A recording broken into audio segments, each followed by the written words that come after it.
Nuwun sewu sangat dipenemban Talakanda Sang Mahatma Bisma.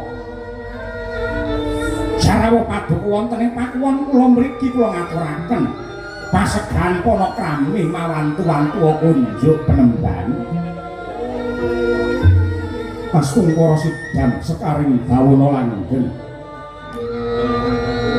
Iya. Guru Durna banget panarimaku dene semono.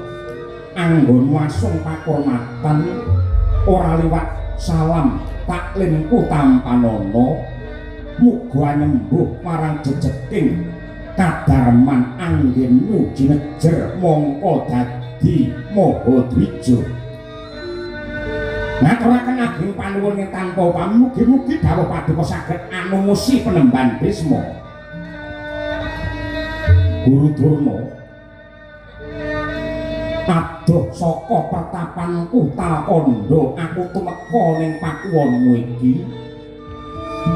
Kejaba tilik kayuwananmu Bisma nedya miterang kang kanthi gamblang kadiparan anggone putu-putuku Kurawa lan Pandhawa. Sakuse ndungkak 3 taun iki Puruhita marang panjenenganmu bab olah kridaning Ngadilaga ngembat watan sakluhuring turangga unclang godha tangkising curiga miyang lumaraping warasta. Prigeling Pranata baris angrakit gelaring ayuda minangka srana ngadeg jejeg aneng tengahing adil kinarya memayu hayuning bawana. Kepiye kabare putu-putuku Gage Babarna Durna?